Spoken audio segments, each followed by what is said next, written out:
barnaamij socday muddo 4 maalin ah isla markaana loogu magac daray toddobaadka dhaqanka Soomaaliya ayaa lagu soo gabagabeeyay xarunta Madxafka Qaranka ee Nairobi.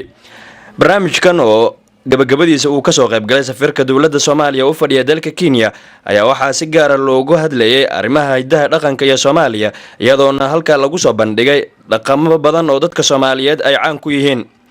safiirka dawladda Soomaaliya u fadhiya dalka Kenya Ambassador Jamal Maxamed Xasan oo gabagabadii barnaamijkan ka hadlay ayaa waxa uu sheegay in dadka Soomaaliyeed looga baahan yahay in ay ka wada qayb qaataan horumarka dhaqanka iyo hidaha Soomaaliyeed. waxaana uu sheegay in safaaradda Soomaaliya ay qabanqaabo ku lahayd barnaamijkan. bismillaahir rahmaanir rahiim sida halka aragtaan waxa maanta la soo gabagabeeyay weekend toddobaadkan barnaamijka socday hidaha iyo dhaqanka Soomaaliyeed Nairobi ka dhacay xarunta madxafka Nairobi.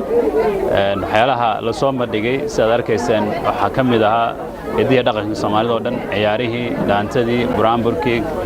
gabayadii dhammaan wixii mad Soomaali dhaqan ku lahayd naqal Soomaaliya meesha laga dhisay dhalinyaro badan baa timi anaga safaarad ahaan qayb weyn ka qaadanay waxaan qabanqaabadiisa talooyin man ku lahayn waan runtii waan la shaqeynay insha Allah waxaan rajaynayaa sanadka dambe inaan sidaan loo shaqeyno si kasta loo shaqeyno waxaan ku dhiirigelinayaa dhammaan dadka Soomaaliyeed meel kasta joogaan inay ka qayb qaataan horumarinta dhaqanka iyo hidaha Soomaaliyeed wixii gacan la siin karo gacan siisaan qoliyaha hadda hawsha waday Henrik Paul Foundation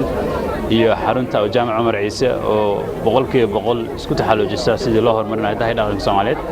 waxaan rajaynaynaa haddii Alla idmo sanadka dambe in dad inta badan ka soo qayb galaan in ummadda Soomaaliyeed oo dhan ay ka soo qayb galaan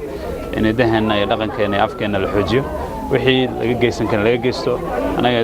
safaarad ahaan iyo Soomaali ahaan meel kastaan joogno waxaan rabnaa inaan ka qayb qaadano qof allaale qofku u taagan afka hidaha dhaqanka Soomaaliyeed. waa mahadsantiin.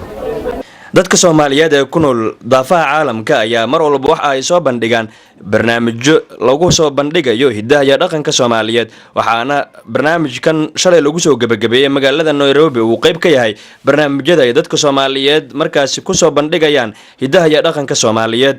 Umar Caaqil, SNTV, Nairobi.